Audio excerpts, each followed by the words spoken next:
He saw her scar by mistake and uncovered her secret. She never expected this Commander Mark Shannon would be the first to admit that this was a terrible idea. We shouldn't. The very alluring violet-skinned alien beneath him whispered, as his lips traced along her collarbone fingers, moving to the class of her uniform. I'm your superior officer. Alas, he couldn't quite bring himself to care. While he liked to consider himself a man in control of his own faculties, he would admit to at least one vice, the ladies, and it was a vice that only grew in moments of frustration. The last few cycles on this god-forsaken trade station had been frustrating indeed. Certainly, he hadn't really expected anything from the new propulsion system he designed beyond the utility it might provide for the human fleet. But in light of the interest it had generated, he'd been looking forward to profiting from the patents. And now that plan was dead in the water, with nothing to show for it beyond a pat on the back from Fleet Admiral Harrington. So yes, he was frustrated significantly more than he'd been when he'd chosen to sleep with a Centurion diplomat right under his captain's nose.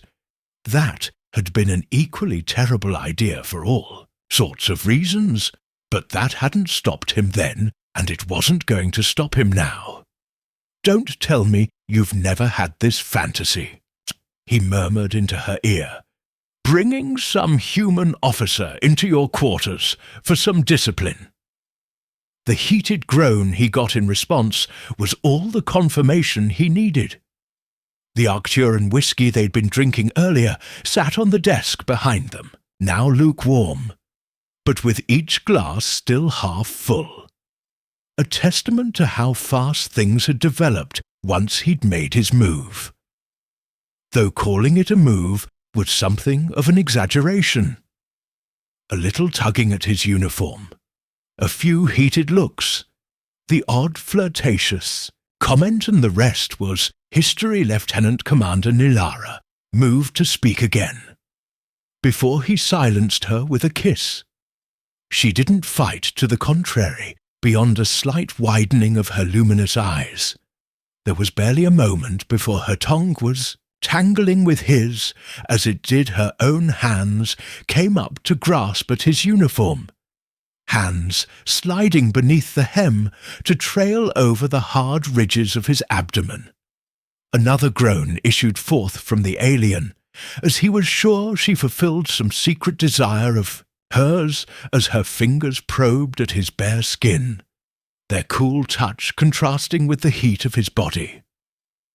For his own part, he was certainly enjoying the fulfillment of his own clandestine desires. As the woman's uniform finally came open, and it was glorious, a long expanse of smooth violet skin punctuated by the womanly curves of two dectable mounds. Certainly Nara was hardly the most endowed woman he'd ever seen, given that she was as svelte as most Proxians tended to be.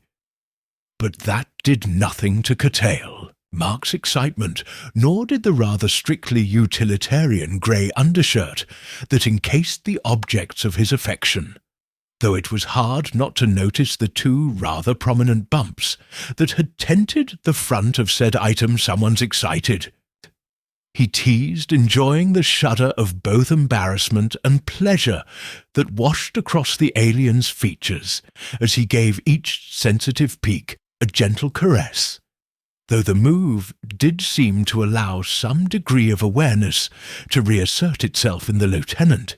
Commander's mind, her explorations of his own chest, pausing right up until her nails dug in, sending a tingle through him as the sensation bordered somewhere between pain and pleasure. A little Nilara smirked her eyes Glen dangerously as a wide grin slipped across her features. It's not every day a woman like me finds out. One of her officers is a total rogue. It's enough to make me wonder if I should be worried for the discipline of your engineering team. Both surprised and a little excited, By the sudden turnabout, Mark found his back pressed against the desk as the proxy and scooted her chair forward. His position on her lap now made slightly precarious as his legs twisted awkwardly because he'd made sure to keep at least one leg on the ground to support his weight, unlike a Tuan Nilara, may have been near his own height, but nowhere near his frame. He hadn't wanted to crush her. Unfortunately, that meant he was now completely off balance as the alien's fingers twisted his nipples with sadistic glee as she leaned down to lay a small love bite on his exposed shoulder, just far enough to be out of sight while he was in uniform. So long as he didn't pull at his collar too much, I'd thought the rumours were overblown and that you were a good boy, she murmured into his ear, nibbling at the earlobe. Now I can't help but wonder if you and those engineers were just better at hiding it hardly.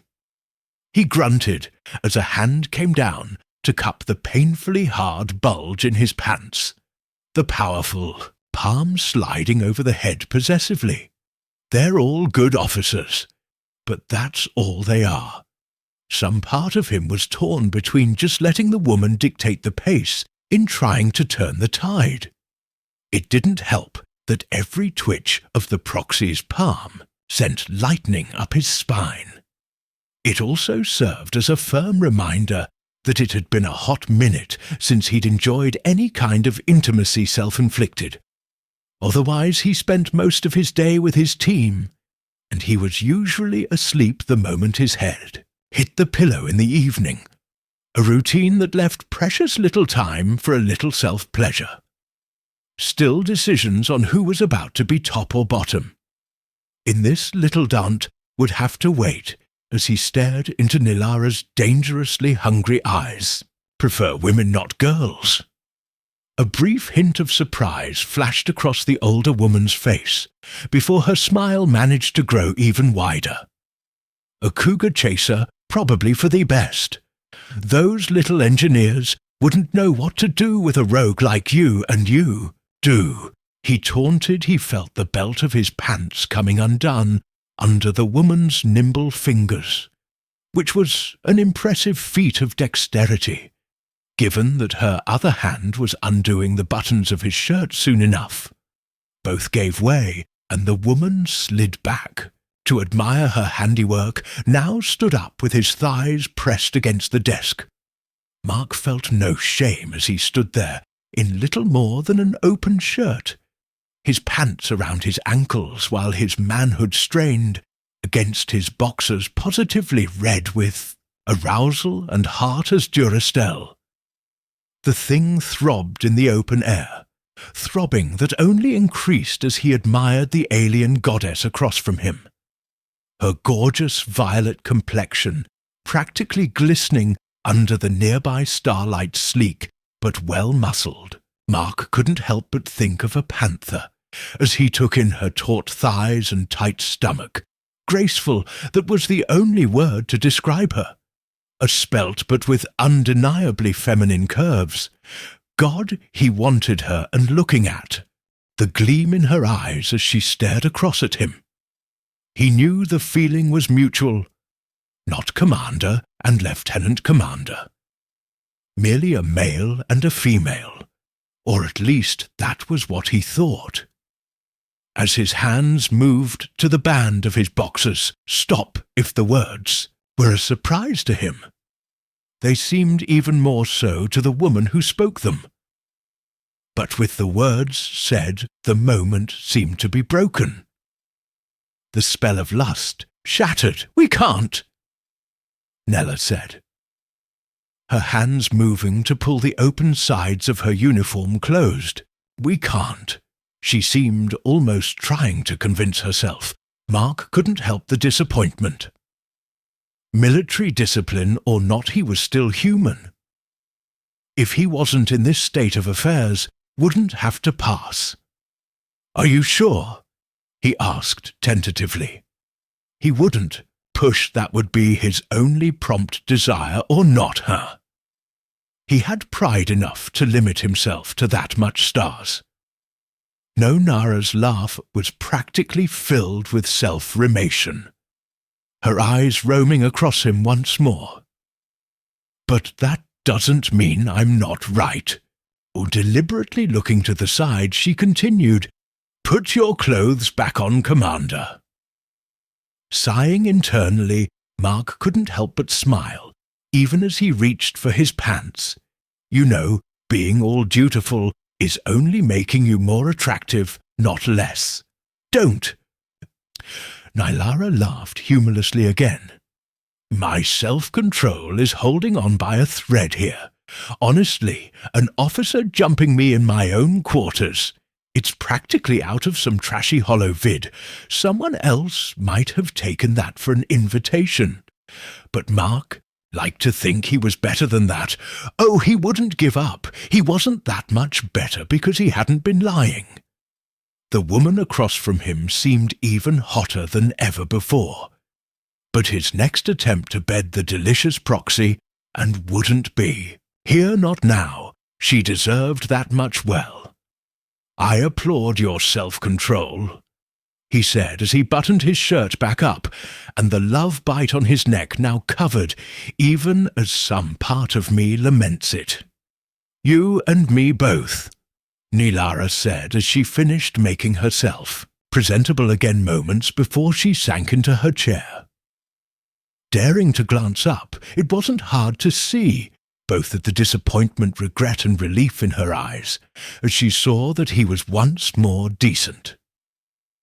At least mostly his lower half seemed quite unwilling to admit that the moment had passed and was now uncomfortably pressed against his pants, something that wasn't helped by Nara subconsciously wetting her lips when she noticed prior to hastily glancing away, God's the things I would do to her, thought ignorant of his thoughts. She took a breath, her tone becoming serious. I think it best for both of us that we pretend this little incident didn't happen, recognizing that the woman had slipped back into her role as superior officer. Mark made the executive decision of moving back around her desk to right his own chair before sitting down and nodding, "Yes, ma'am." The easy response seemed to surprise the Proxian truly. She clearly hadn't expected him to take his rejection. Well, likely she'd been getting ready for a very uncomfortable conversation. He shrugged as I recall, I initiated this. It'd hardly be fair of me to get into a tiff because you rightfully turned me down. The lieutenant commander actually stared at him for a few seconds. After that, that's a surprisingly mature approach, Commander. She coughed, one that is appreciated especially as I should have shut the whole thing down the moment it started. Mark resisted the urge to smirk. Yes, she should have. But to be fair to her, how many single officers would have turned down a no-obligation encounter with an attractive colleague, especially if said colleague initiated by literally throwing themselves at said officer? Some certainly not all, though not even most. Probably, he thought, sure. He did it daily with his own engineering team, or mostly just Lieutenant Pratt. But there were a number of exceptional factors at play there, not the least of which being that, in this corner of the galaxy, he as a man had all the opportunities he wanted for companionship. If he so desired, he liked to think the professional factor would mean his decision to stay away from anything romantic with said officers would remain the case if he had fewer opportunities for release. But as this most recent liaison proved, he was anything but made of iron. Where women were concerned that the woman across from him had accomplished the same feat in those circumstances, was worthy of respect, even if it took her a minute or two to reach that decision. We're all only mortal, ma'am. He shrugged, and as I said, I definitely initiated it. Something close to irritation flashed across the woman's features now, at his blasé attitude. Yes, you won't be reprimanded for this particular incident, as I'm also partially to blame to that end. Once you leave this room, we shall forget all about this. I will be the Lieutenant Commander once more, and you the Commander." She eyed him. "Because you can rest assured that if the choice comes down to resigning my position or allowing an officer to buck discipline because of a shared incident, I shall not hesitate to take the former path." At her words, Mark allowed all levity to leave his face as he looked at her with the utmost seriousness. "It won't come to that, ma'am. I can separate work from play. As you said, beyond those doors, you shall be the Lieutenant Commander and I the Commander." Nilara nodded, though she paused a little at his word choice, before shaking her head very well. "You may leave now, Commander. If you hurry, you should make it back to your quarters before the night cycle begins standing up at her dismissal." Mark was thankful for the fact that his little man had finally admitted defeat, as the lack of a bulge in his pants made things significantly more comfortable as he made for the door. Though he did pause at the threshold. "Ma'am," the Proxian glanced up from the data pad she'd just been about to pull out, though there was no missing the stiffness of her movements, nor the fact that she flushed slightly as she looked at him. "Yes, Commander." Her words were cautious, which only made Mark smirk internally, as he kept his features entirely professional. "With that said, if we are to beat no more than Lieutenant Commander and Commander beyond the walls of your quarters, does that mean we might be more within them?" Allowing himself one final smirk at the aliens, gobsmacked and slightly flushed, and not with anger. If he didn't miss his Mark expression, he stepped out of her quarters and into the corridor. That was a bad idea, he thought, as he made his way through the halls, yet he couldn't bring himself to regret it. Oh, he'd certainly failed in his first attempt to bed his delightful superior officer. But their tour of duty was far from over. As he turned the corner, a flash of movement caught his eye. In his distracted state, he collided with someone hard. They both stumbled, and Ash reached out to steady the other person. His hand brushed against bare skin. Exposed violet skin. "I'm so sorry I wasn't." His words died in his throat as he realized it was Nilara, her uniform partially open at the back, where she'd been adjusting something, and there it was, a geometric pattern etched into her skin. Unlike anything he'd ever seen a scar clearly, but with perfect lines and angles that couldn't possibly be natural. Her eyes widened in horror as she realized what he'd seen in an instant. She pulled her uniform, closed her face. A mask of panic. "Please," she whispered, "forget what you saw." But how could he? That pattern wasn't just any scar. It was something else entirely, something she'd been hiding. Something that would change everything between them.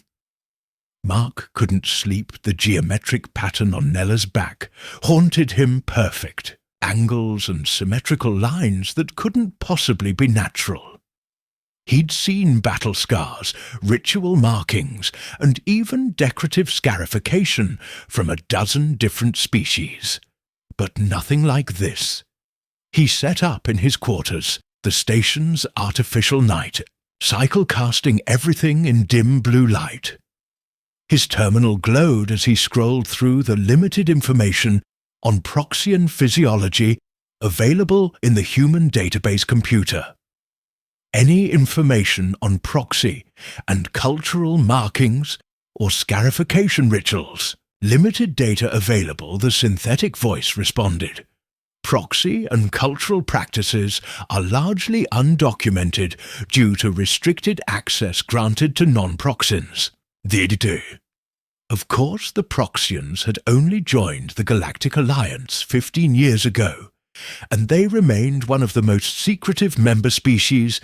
Their technological contributions had been invaluable, particularly in propulsion systems, ironically, the very field Marx specialized in.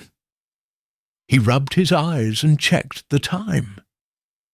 300 hours, he had a duty shift in 5 hours. But sleep seemed impossible.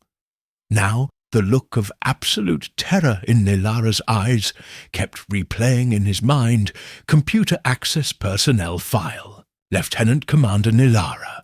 Accessing warning full access to personnel files requires alpha clearance display. Publicly available information. Only the screen filled with Nara's service record, impressive but suspiciously vague, graduated top of her.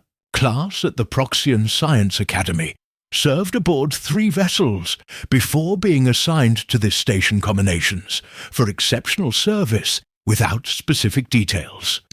Nothing about her personal life or background. A knock at his door startled him. Computer, who's at the door, Lieutenant Commander Nara. His heart raced. He quickly closed the files and straightened his t-shirt. Enter the door slid open to reveal Nara, still in uniform. Despite the late hour, her lavender hair was pulled back severely, emphasizing the sharp angles of her face. Her luminous eyes fixed on him with an intensity that made his mouth go dry. "We need to talk," she said, stepping inside and letting the door close behind her. "I was just thinking the same thing." She paced his quarters, her movements tense and controlled. "You saw something you shouldn't have." "I didn't mean to," he said, rising from his chair, "but I can't unsee it either." "You could try," she suggested, her voice tight. "Is that what you want? For me to pretend I didn't see anything?" He stepped closer, "Because the look on your face told me this isn't just about privacy." "You were terrified, Nara." She flinched at his use of her name without rank. "You don't understand what's at stake, then help me understand." He gestured to the small sitting area. "Please." After a moment's hesitation, she sat on the edge of the couch. Her posture, rigid Mark, took the chair opposite her, giving her space. "What I'm about to tell you cannot leave this room," she said. "If it does, both our lives are forfeit." The gravity in her voice sent a chill down his spine. "I understand." "No, you don't," she snapped, then closed her eyes, composing herself. "The mark you saw is called a Vexus pattern. It identifies me." As she paused, searching for words in your terms. A genetically modified individual. Mark's brow furrowed. "Genetic modification is common enough. Why the secrecy? Not like this." "Huh." Her fingers twisted together in her lap. "I was part of a military program. The Proxy and High Command created soldiers with enhanced abilities, strength, speed, intelligence, endurance. The program was deemed too dangerous and officially terminated 20 years ago. Officially, it continued underground. I was 12 when they took me." Her voice remained steady, but her eyes held shadows. "The pattern you saw is both a marker and a control mechanism. It's integrated with my nervous system. Mark felt sick control mechanism. You mean it can cause extreme pain or paralysis, if activated by the right frequency." She looked away. "Or death, Jesus," he whispered. "And the Proxy and government did this to children. A faction within our military. When the Alliance discovered hints of the program 5 years ago, the Proxy government officially condemned it and executed the known leaders." Her mouth twisted. "But they didn't free us. Were considered state secrets too dangerous to be acknowledged. If I'm discovered, I'll be eliminated to preserve diplomatic relations." The implications staggered him. How many of you are there? I don't know. Any more we were separated after training. Some died during the procedures. Others during missions. Her voice grew distant. I escaped during a diplomatic mission 3 years ago and altered my records. I've been hiding in plain sight ever since Mark leaned. Forward, why are you telling me this? You could have denied everything. Her eyes met his vulnerability, mixing with determination. Because I've been watching you, Mark. You're a good man, and because... She hesitated. I'm tired of running. Tired of being alone with this. The admission hung in the air between them. Mark felt the weight of her trust in the danger it represented the officials arriving tomorrow. He said, realization dawning. They're not just here for the trade. Negotiations, are they? She shook her head. There have been rumors of escaped assets in this sector. I don't know if they're looking specifically for me, but they'll have scanners that can detect the Vex's pattern. Then we need to get you off the station. There's nowhere to go. Proxy and agents have access throughout Alliance space. Mark stood mind racing. There has to be a way to remove or disable the pattern. Don't you think I've tried? Bitterness edged her voice. It's integrated with my spinal column. Attempting removal would kill me. Paste and the engineer in him refusing to accept an unsolvable problem. What about masking it, blocking the frequency? A flicker of hope crossed her face. Theoretically possible. But I'd need specialized equipment which I might be able to get, he said, thinking of his contacts in R&D.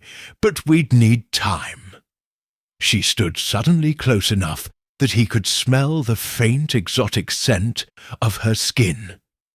Time is the one thing I don't have. The proximity between them reignited the tension from earlier. Despite everything, or perhaps because of it, the attraction between them felt stronger than ever.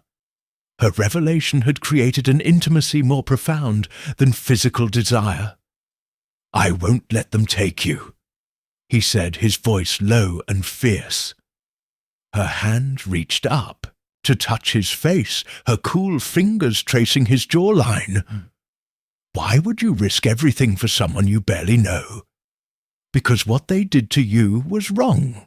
His hand covered hers. And because I haven't been able to stop thinking about you since the day we met. The admission surprised them both. Her eyes widened, then softened even before you saw my back long before. That he confirmed, a small smile, breaking through the tension. Though I have to say, mysterious alien super soldier does make you even more intriguing. A startled laugh escaped her. You're impossible. I prefer determined. His thumb traced circles on her palm. We'll figure this out, Nara. Together, the words seemed to affect her deeply. She stepped closer, the last barriers between them crumbling together. She repeated like she was testing an unfamiliar concept. I've never had that before, when their lips met at this time. It wasn't the heated rush of their earlier encounter. It was slower, deeper, a promise. Her arms wound around his neck as his encircled her waist, drawing her against him. The station's calm system chimed, shattering the moment attention. All senior officers proxy, and diplomatic vessel Stellar Accord has arrived ahead of schedule. Command staff report to Docking Bay 3 and 30 minutes to receive the delegation. They broke apart, reality crashing back. They're early. She whispered, fear returning to her eyes. Mark's mind shifted to tactical mode. We have half an hour. That's enough time to get you somewhere safe, while I assess the situation where they'll scan the entire station. He thought quickly. The maintenance tunnels in Section 12, the lead shielding blocks. Most scans, it was why we can't use standard comms down there. Hope and doubt word on her face, and then what then? I find out exactly what they're looking for, he said, already moving to his storage unit for an extra communicator, and we figure out. Our next move as they prepared to separate Nyla caught his arm mark. Thank you. He pulled her close for one more brief, fierce kiss. Stay safe.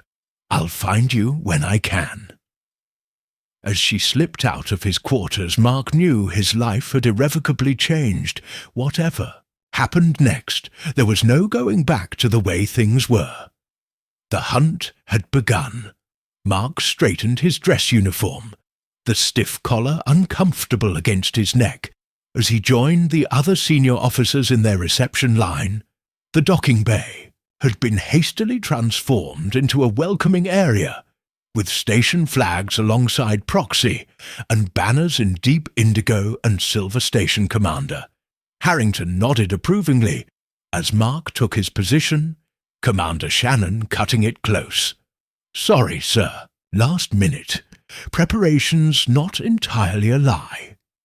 He'd spent the last 20 minutes rigging a modified scanner into his uniform cuff, calibrated to detect the specific frequencies Na had described if the Proxians had technology to activate the Vexus pattern. He needed to identify it. The airlock cycled open, and the Proxian delegation emerged 3 males and 2 females, all with a characteristic violet skin and light hair of their species, though their features seemed more angular than Nylara's they wore. A formal attire, flowing robes in deep blues, with intricate silver geometric patterns that reminded Mark uncomfortably of the scar on Nera's back. The lead diplomat, Ambassador Torren, stepped forward with a practiced smile. Commander Harrington, the proxy in hegemony, extends its gratitude for your accommodation of our early arrival. The pleasure is ours, Ambassador. May I introduce my senior staff as introductions proceeded down the line? Mark studied the delegation behind the ambassador stood, a stern-faced male whose robes, while diplomatic in style, couldn't disguise his military bearing. His eyes constantly scanned the room. Security assessment. The 2 females appeared to be aides, but one carried what looked like a data tablet that Mark's scanner immediately flagged when his turn came. Mark bowed slightly. Commander Mark Shannon. Chief Engineer Ambassador Torren's eyes lit with interest. Ah, the propulsion specialist. Your work has been noted by our science ministry. You honor me. Ambassador, the military officer stepped forward. Commander Shannon, I am Security Consul Vallon. I understand your engineering section extends throughout the station. It does. We maintain the station systems from central hubs in each sector. Fascinating. Perhaps you might provide a tour later. I have a particular interest in human engineering. Approaches Mark smiled pleasantly, while his mind raced. Of course, though I should warn you, it's not as glamorous as diplomatic work. The female with the tablet stepped closer, and his scanner registered a stronger signal. I would be interested as it. Well, I'm scientific admirer. The more the merrier, Mark replied, maintaining his easy demeanor. Despite the alarm bells ringing in his head, the device she carried was definitely emitting frequencies in the range Nara had described. Commander Harrington led the delegation toward the station's conference room. Leaving Mark momentarily alone, he tapped his communicator twice the signal he'd arranged with Nilara to indicate danger. The reception that followed was excruciating. Mark circulated through, the room engaging in polite conversation, while keeping the Proxian delegation in his peripheral vision, and scientific Atesi Mirror never strayed far from her tablet. And twice he caught her discreetly scanning the room. He managed to position himself near enough to overhear a conversation between Valen and the ambassador. No indications yet, Phelan was saying quietly. But the station's design provides numerous hiding places. We have limited time, Torin replied. The Alliance representatives arrive in 3 days. This matter must be resolved before then. The tracker is functioning. If the asset is aboard, we will find it asset, not her.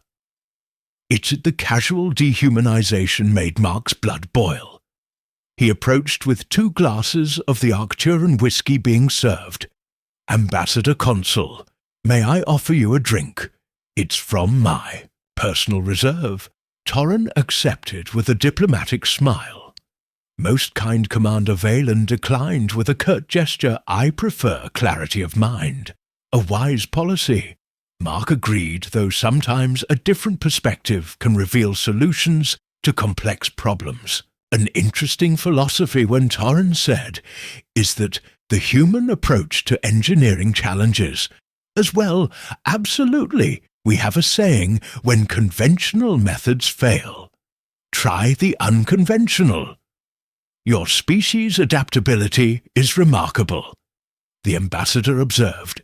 It's why the Alliance values human ingenuity. Despite your relatively recent arrival on the galactic stage, Mark inclined his head. We're still learning, but we bring fresh eyes to old problems indeed. Torin's gaze sharpened. I understand you work closely with Lieutenant Commander Nara. I don't see her this evening? The question seemed casual, but Mark felt the trap change is overseeing critical maintenance. The station's deep core systems require constant attention. A pity. I was hoping to meet all senior staff. I'm sure she'll be available tomorrow. Mark lied smoothly. She mentioned looking forward to the cultural exchange portion of your visit. Vine's eyes narrowed slightly. The Lieutenant Commander is Proxian. Is she not curious that she would need cultural exchange with her own people? She's been stationed here for some time, Mark replied, and she's mentioned that proxy. And customs evolve rapidly. She's eager to reconnect with current trends before Valen could press further. Commander, Harrington called for attention to formally welcome the delegation. Mark used the opportunity to slip away, making a show of checking his communicator as if receiving a message. He nodded apologetically to his superior and exited the reception once. In the corridor, he moved quickly towards the maintenance tunnels, checking repeatedly to ensure he wasn't followed. The tunnels were dimly lit and humming with the station's mechanical heartbeat. He navigated the maze-like passages until he reached the junction they'd agreed upon. Nara, he called softly. She emerged from the shadows, tension evident in every line of her body. What did you learn? They're definitely hunting for assets. The female attaché has some kind of tracking device. He showed her the scanner readings. It's emitting frequencies that match what you described. Nilara Pold Vexis Activator. They can use it to incapacitate me. Or worse, they don't know you're here yet, but they're suspicious about your absence. He took her, hands which were cold to the touch. We need to neutralize that device. How? We can't just steal it. No, but I might be able to disrupt it. His mind was already calculating possibilities. If I can get close enough to analyze its exact frequency pattern, I could create a countermeasure. She shook her head. Too dangerous. They'll be watching you. Now they've requested an engineering tour tomorrow. It's the perfect opportunity, and if they detect your scanner, or worse, if they activate a wider-range pulse while searching Mark, it would paralyze me instantly. He squeezed her hands. Then we need to get you further away. The station's outer ring has independent systems, and better yet, it's scheduled for maintenance tomorrow. No one will question sealed. Section's relief flickered across her features, quickly replaced by determination. I can make it there through the external access tubes. I'll bring supplies tonight. He checked the time I need to get back before they notice I'm gone too long, caught his arm as he turned to leave Mark. Why are you doing this? You're risking everything. The question hung between them, loaded with unspoken implications in the dim light. Her violet skin seemed to glow, her eyes luminous with vulnerability that cut straight to his core. Because it's the right thing to do, he said simply then, with a half smile. And because I've never been good at walking away from a beautiful woman in distress. Her expression softened, and she stepped closer. Is that all I'm to you a damsel in need of rescue. You know it's not his voice, dropped lower as the space between them disappeared. You're brilliant, fierce, and frankly terrifying in all the best ways. A smile tugged at her lips. Terrifying, absolutely. His hands found her waist. I haven't been able to think straight since I met you. That sounds like a tactical disadvantage, Commander Worthit, he murmured just before their lips met. The kiss deepened quickly, months of tension and the adrenaline of danger, fueling a hunger neither could deny. Her body pressed against his cool, against his human warmth, creating an intoxicating contrast. His hands traced the curve of her spine, carefully avoiding the area where he knew the scar lay. She broke the kiss, breathing hard. This is madness, probably, he agreed, resting his forehead against hers. But I'm beginning to think madness is underrated. A distant clang echoed through the tunnels, and they sprang apart, instantly alert. Go! She whispered. I'll be fine. He nodded reluctantly. Outer ring section 47. I'll come as soon as I can. As he made his way back toward the reception, Mark knew he was crossing a line from which there would be no return. For a woman he barely knew, he was risking his career, possibly his life. And somehow it felt like the most natural decision he'd ever made. And this is our primary power distribution hub, Mark explained, leading the proxy and officials through the engineering section. We've modified the Standard Alliance design to accommodate the station's unique position within the planet's crust. We used scientific attaché mirror, ran her fingers along a control panel. The tablet device still clutched in her other hand. Fascinating adaptation. The thermal regulation must be challenging. That's putting it mildly, Mark replied with a practiced smile. We essentially floated in a sea of magma, makes for excellent power generation, but keeps my engineers on their toes, and the security console Volan had remained mostly silent throughout the tour, his eyes constantly scanning each room. Now he stepped forward these maintenance tunnels. They connect to all sections of the station. Most of them, some areas, are compartmentalized for safety. Mark pointed to a schematic on the wall. The outer ring, for instance, has independent systems in case of emergency. I see Bolan exchanged a glance with Mira. And is that where maintenance is currently being performed? The casual question sent warning signals through Mark's mind. Yes. Routine calibration of the thermal shields should be completed by tomorrow, Lyris. Tablet emitted a soft chime, and she quickly silenced it, Commander Shannon. Your station design is truly remarkable. Might I examine their environmental control systems more closely? I have a particular interest in atmospheric recycling. Of course, Mark led them towards the environmental section, his mind racing the chime from her tablet. Couldn't be coincidence. Had they detected something? Was Nilara safe as they walked?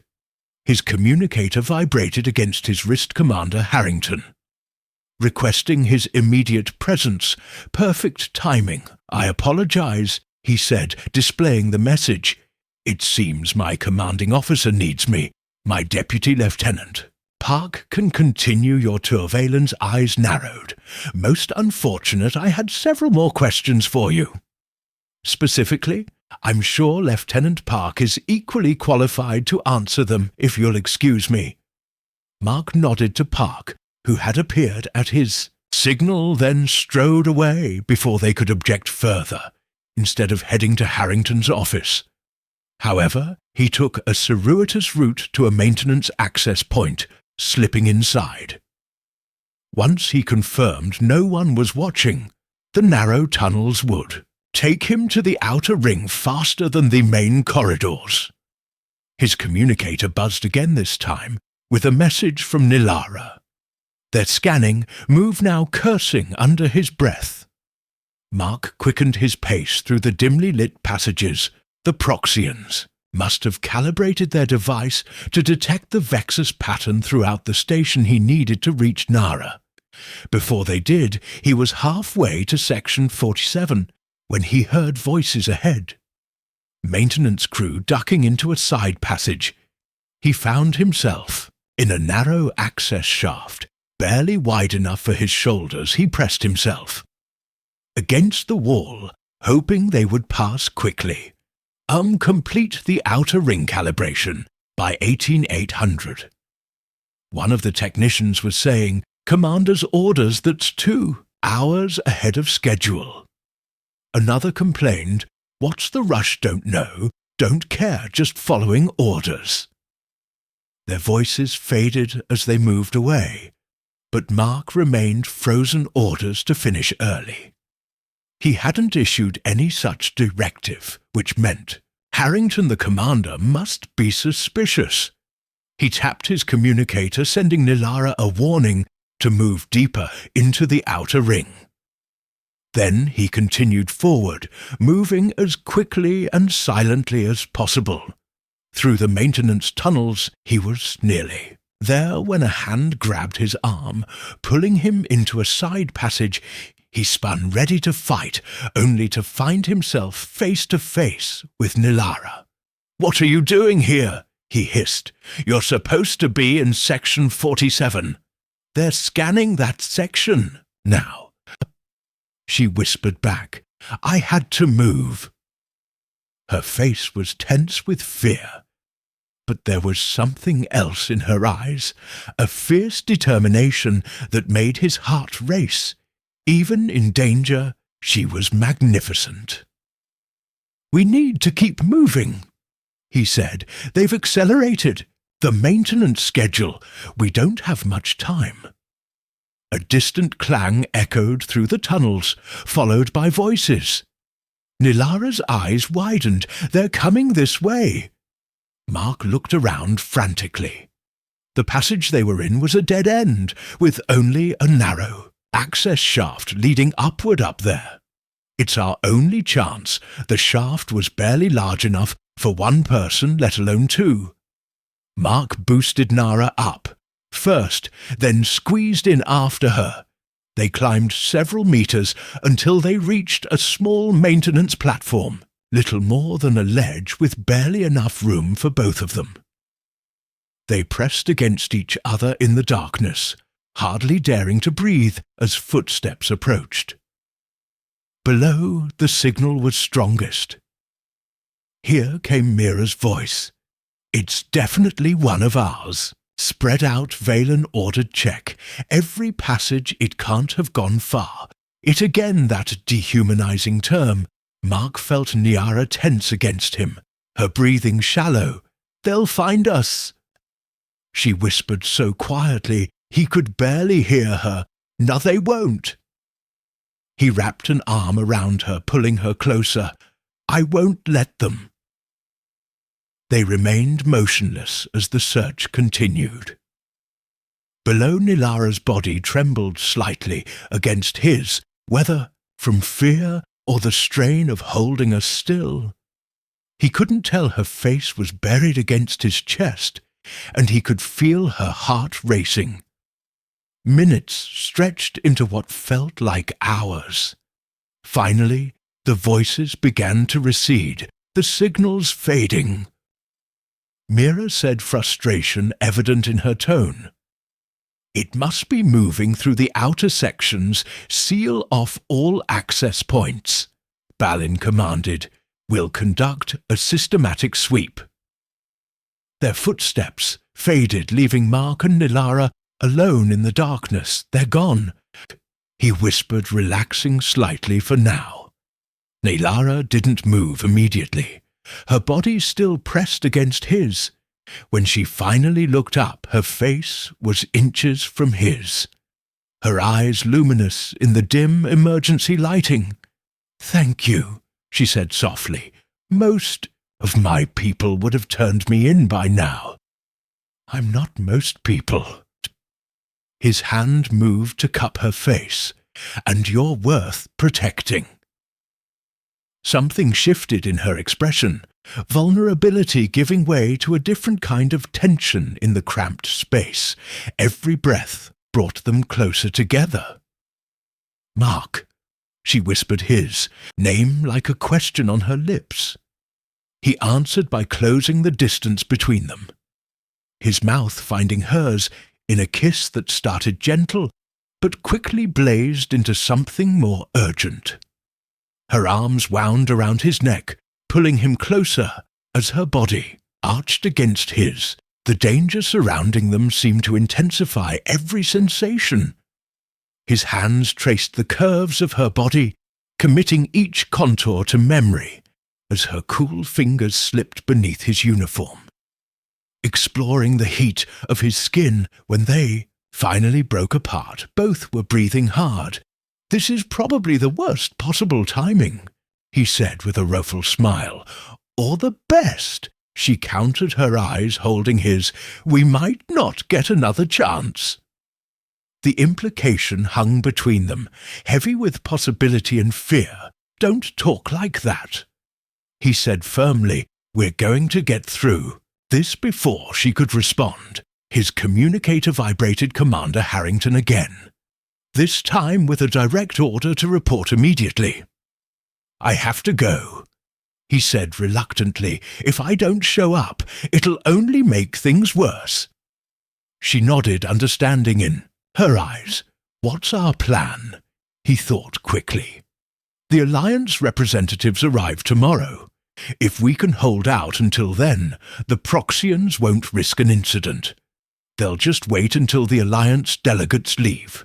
Not if we expose them first." An idea was forming in his mind. The Alliance has strict laws against genetic modification for military purposes. If we can prove what the Proxians did to you, with what evidence my word against theirs? She shook her head. "I'm a fugitive, Mark.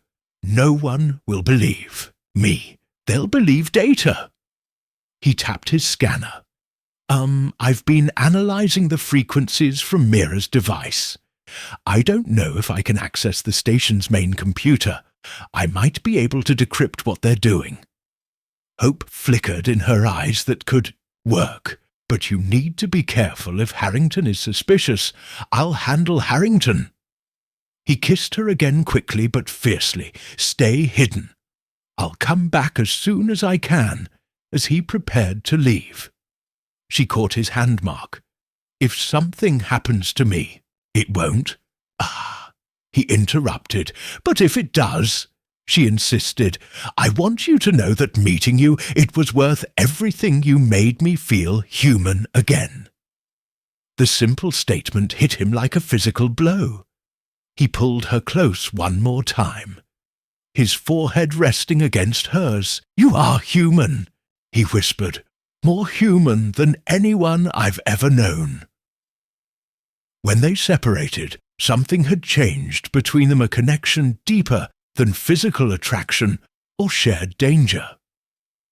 Whatever happened next, they would face it together. Mark made his way to Commander Harrington's office, his mind working through contingencies. The commander was waiting, his expression grave. Commander Shannon Harrington said as the door closed behind him, "I think it's time we had a frank discussion about Lieutenant." "Commander Nilara, I know what she is," Commander Harrington said, his voice low and steady as he leaned across his desk. "And I know what you've been doing." Commander Shannon Mark maintained his composure, despite the hammering of his heart. "Sir, I can explain, save it." Harrington raised a hand, then unexpectedly tapped a control on his desk. A privacy field hummed to life around the office. 20 years ago, my daughter joined a joint human proxy and research initiative. 6 months later, I received notification of her death in a laboratory accident. Mark remained silent, uncertain where this was heading. It took me 5 years to discover the truth. Harrington continued, his eyes hardening. She wasn't dead. She'd been selected for genetic modification experiments. By the time I found her, he paused, composing himself. She wasn't my daughter anymore. Not really understanding dawned on Mark, sir. I couldn't save her," Harrington said flatly. "But I can help you save Nilara."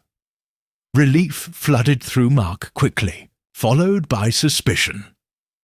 "Why would you help us?" "Because I've spent 15 years working my way into a position where I could do something about these programs." Harrington activated his terminal, displaying a series of classified files. The Alliance suspects, but they've never had proof.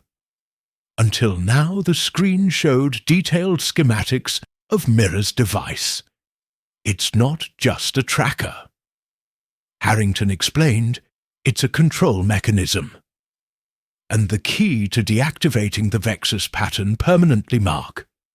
Leaned forward. "Studying the design, you've been monitoring their communications since the moment they requested permission to dock early." Harrington nodded. "I needed to know if they were here for her. When you started acting suspiciously, I put it together. So what's your plan?" The Alliance delegation arrives in 12 hours. Ambassador Chester owes me a favor. Harrington's mouth curved in a grim smile. "But we need that device with it.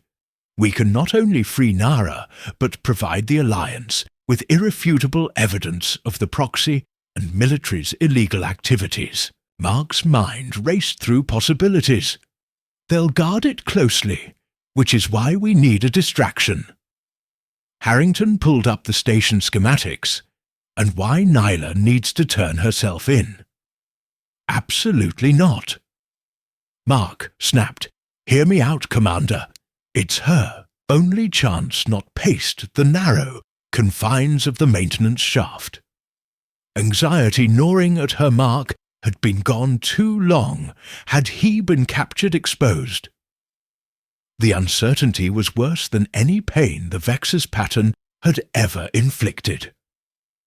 Her communicator vibrated with an incoming message, Maintenance Access 17B. Now no signature, but she recognized Mark's code moving silently through the tunnels. She reached the access point and found not only Mark waiting, but Commander Harrington as well.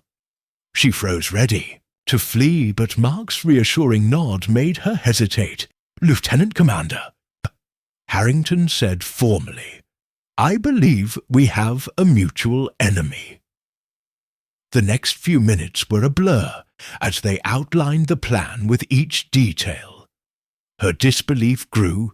"You want me to surrender?" she finally asked. "After everything I've done to stay free, it's a calculated risk," Harrington admitted.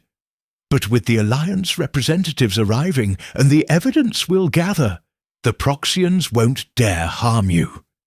"You don't know them like I do," she countered. "They'll activate the pattern and have me off. Station before anyone can intervene. Not if we disable it first. Mark showed her the schematics he'd been studying. Mira's device is the key, if I can access it long enough to reverse the signal. It could kill me, she said bluntly. It could free you. He responded, his eyes holding hers permanently. The possibility freedom from the constant fear, from the pattern that marked her as property was almost too much to hope for. And if it doesn't work, then I'll still be there. Mark promised, we'll find another way. She looked between the two men, one she barely knew, offering redemption for his own past failures. The other she'd known for months, but only truly met days ago, offering everything when she asked finally. Now, Harrington said, the Proxians are gathered in the conference room, reviewing their search data. It's our best opportunity to access Mira's quarters.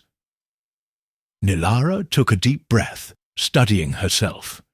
Then let's do it, the plan unfolded with military precision while Harrington created a diversion by summoning Valen to discuss security concerns. Mark and Nara slipped into Mira's quarters. The device sat on a charging station, unguarded. Hurry!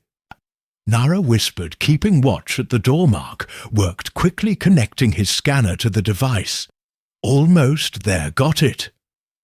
He downloaded the frequency patterns, then made a crucial modification to the device itself. Will it work? She asked as they retreated to the predetermined position it has to. He replied, though uncertainty flickered in his eyes. The next phase was the most dangerous Nilara would appear to surrender. Allowing herself to be taken to the conference room, where the proxy and delegation waited, Mark and Harrington would confront them with Alliance representatives who had secretly arrived ahead of schedule, summoned by Harrington's urgent message as they prepared to separate. Mark pulled her into an alcove, his hands framing her face. If this goes wrong, he began. She silenced him with a kiss, pouring everything she couldn't say into it when they broke apart. She smiled. It won't. You humans are surprisingly resourceful. One of our better qualities, he agreed, returning her smile, despite the tension. I've noticed others, she said, her fingers tracing the line of his jaw. Your warmth, your stubbornness, your capacity for compassion, even toward those who aren't your kind. Is that how you see yourself as not my kind? Her expression softened. Not anymore. With one final embrace, they separated, each moving to their assigned positions. The confrontation in the conference room was everything they had anticipated. Valen's shock at seeing Nara voluntarily appear quickly turned to smug satisfaction. Asset N7, he said coldly. You've led us on quite a chase. I'm tired of running. She replied, her voice steady, despite the fear coursing through her. Mira stepped forward with the modified device. Wise decision, though ultimately futile. The moment she activated it, Niara braced for pain. But instead of agony, she felt a strange tingling along her spine, followed by a sensation like chains breaking the Vexus pattern. Active in her nervous system for 15 years, went dormant. She straightened, meeting Valen's confused gaze with newfound strength. Its over the door slid open, revealing Commander Harrington with Alliance Ambassador Chester and 2 security officers. Security Council, Valen Ambassador Chester, said formally, you are hereby detained, pending investigation into violations of Alliance Treaty, Section 47, prohibiting non-consensual genetic modification for military purposes. Valen's face contorted with rage. This is a proxy and internal matter. You have no jurisdiction." "We have evidence," Mice Harrington interrupted, nodding to Mark, who stepped forward with the data. They'd gathered, and witnesses what followed was diplomatic chaos, protest, denials, threats through it all.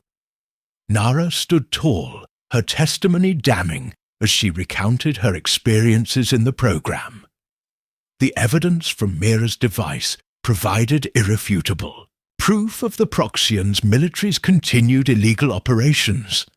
By the time the Alliance security team escorted the Proxian delegation to holding cells, Nilara felt lightheaded with disbelief. Was it truly over? After years of running of hiding who, she was Lieutenant Commander Ambassador Chester, addressed her formally. "The Alliance offers its profound apologies for what was done to you. We will ensure you receive full protection in citizenship rights. Thank you, Ambassador." She replied still, processing the implications. Freedom. Real freedom as the officials filed out, leaving her alone with Mark. The reality began to sink in. "It worked," she whispered, her hand moving to her back, where the pattern lay dormant. "I can feel the difference, Harrington." "Scientist will remove it completely," Mark said, taking her hands in his. "It's just dead circuitry now."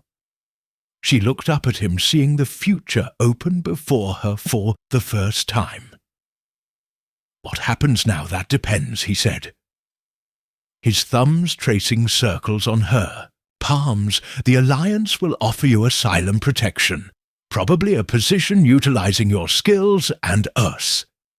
She asked the question that had been hovering between them, finally spoken aloud. His smile was slow and certain. "That's entirely up to you, but I was thinking we could start with dinner in actual quarters, not a maintenance shaft." She laughed, the sound strange to her own ears. "After so much tension, I'd like that." 6 months later, Nilara stood on the observation deck of the Alliance flagship Intrepid, watching stars streak by warp. Her new uniform felt strange.